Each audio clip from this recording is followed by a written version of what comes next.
Bonjour tout le monde, aujourd'hui Assa et moi allons vous parler de Jesse Livermore. Pour commencer, nous allons vous présenter sa biographie. Ensuite, nous allons vous montrer ses grands principes pour réussir qui contient 3 sous-catégories dont investir au bon moment, les règles de la gestion d'argent et le contrôle émotionnel. Pour finir la présentation, nous allons vous parler de sa méthode d'investissement en 3 étapes. Qui est Jesse Livermore? Jesse Lawrence Livermore, aussi connu sous le nom de Boy Plunger, est l'un des plus grands négociants en bourse américaine. Il est né en 1877 et est décédé à l'âge de 63 ans en 1940. Pour vous illustrer son succès, je vais vous faire la comparaison de son salaire entre l'année 1891 et 1929. En 1891, à l'âge de 14 ans, il gagnait 5 $ par semaine. Et avec le crash boursier qui a eu lieu en 1929, il a gagné près de 100 millions de dollars, ce qui équivaut aujourd'hui à environ 1,5 milliard de dollars. Vers la fin de sa vie, il écrit le livre qui s'intitule How to Trade in Stocks.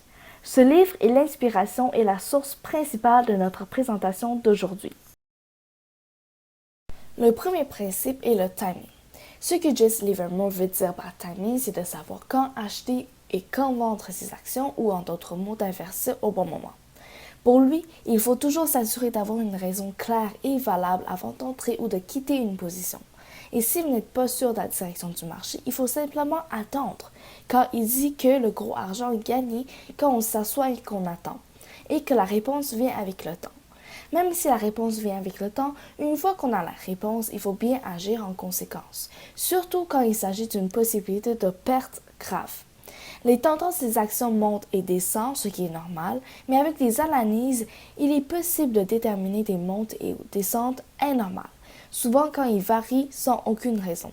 Et c'est à ces moments qu'il faut faire attention. Alors quand une action va en dessous du stop mental, qui peut mener des pertes graves, dans ce cas, il ne faut pas perdre de temps, il faut couvrir ces pertes immédiatement en vendant ses actions. Comme Warren Buffett, M. Livermore suggère aussi d'acheter des actions quasi-monopoles sur leur marché. Dans son livre, Livermore insiste sur la gestion d'argent, qui est selon lui primordiale pour un investisseur à succès. 3 principales règles peuvent être déduites du chapitre 12. Commençons par la première. Il faut toujours se garder une réserve d'argent liquide dans son compte de banque, car ainsi on est prêt pour n'importe quelle bonne opportunité qui pourrait se présenter dans le marché financier. C'est pourquoi il écrit dans son livre que l'argent liquide est la munition du fusil d'un investisseur.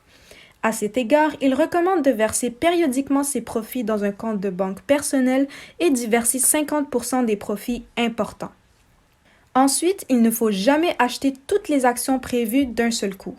En effet, si vous prévoyez acheter 500 actions d'une entreprise, Jesse recommande de diviser ce nombre en 3 à 4 proportions et de les acheter graduellement selon si la tendance du prix de l'action est en votre faveur.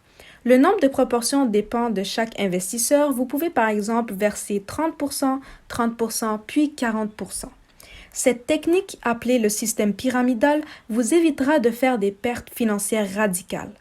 Pensez-y, si jamais la tendance du prix de l'action se retourne contre vous, préférez-vous perdre de l'argent sur 200 actions ou sur 500? Pour finir, il ne faut jamais conserver une action qui vous fait perdre plus de 10% du montant d'argent initialement investi. Elissa en a justement parlé dans le timing. La raison pour laquelle Livermore prône cette règle est tout simplement parce qu'il est difficile de récupérer l'argent perdu en bourse au-dessus de ce pourcentage. Prenons l'exemple de ce tableau.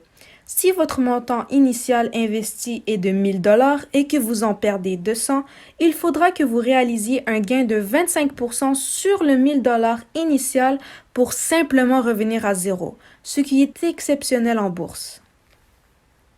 Les principes du contrôle émotionnel est l'un des éléments les plus importants dans ce jeu, toujours selon Jesse Livermore. Dans cette catégorie, il va y avoir 4 sous-catégories, dont le contrôle émotionnel, un plan d'investissement, la patience et ne devenez jamais un investisseur involontaire. Le contrôle émotionnel. Il est important d'être toujours conscient de ses émotions et il ne faut jamais être trop confiant lors des victoires ni trop découragé lors de ses pertes. Il est important d'avoir un bon contrôle et de le garder en équilibre. Un plan d'investissement. Tout le monde est différent et souvent cette différence provient des personnalités des personnes. En effet, les actions ont aussi des émotions, car une grande partie de la provenance de cette variation vient des facteurs humains. Pour cette raison, M. Livermore suggère d'étudier les actions comme si tu voudrais étudier une personne, ce qui n'est pas toujours facile et demande souvent beaucoup de travail. Il dit aussi qu'un jour, avec les études, il est possible de se rendre compte que comment les actions agissent est quelque chose de prévisible, ce qui aidera beaucoup à reconnaître les bons moments pour un investissement. Après les études des actions, il est important de réaliser un bon plan d'investissement à suivre.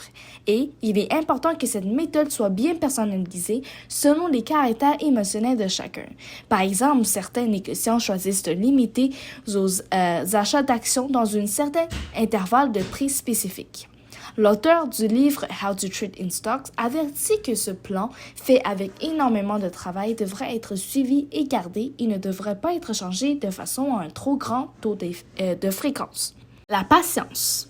Comme mentionné un peu plus tôt, le marché donne la plupart du temps des indices et des signaux et qu'il faut les prendre en considération avant d'agir. Alors, il ne faut pas anticiper, il faut être patient car le marché donne toujours le temps pour agir. Pour cette raison, il n'est pas nécessaire de faire une action et ensuite d'espérer que c'est le bon choix à faire.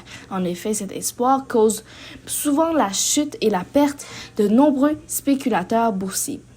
Jesse Livermore dit que l'espoir marche main dans la main avec la cupidité. Ne jamais devenir un investisseur involontaire. En effet, être un investisseur involontaire mène souvent à des cas d'indécision et de mauvais jugement.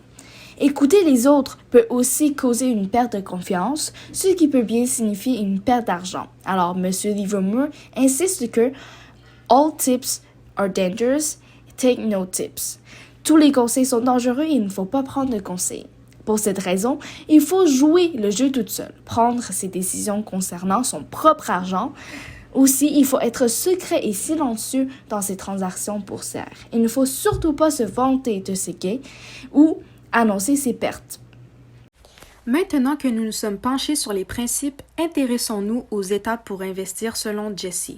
Tout d'abord, il faut analyser la situation avant d'investir. Il faut réunir le maximum d'indications et considérer les facteurs qui montrent que toutes les chances sont de votre côté.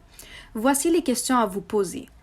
Quelle est la tendance du prix de cette action? Est-elle ascendante ou descendante? Elle doit être observable, c'est-à-dire qu'il ne faut pas anticiper. Dans quel secteur se trouve l'entreprise qui émet l'action? Le secteur suit-il la même tendance? La tendance de l'action en jeu doit préférablement être confirmée par celle du secteur. Quelles sont les entreprises qui dominent ce secteur?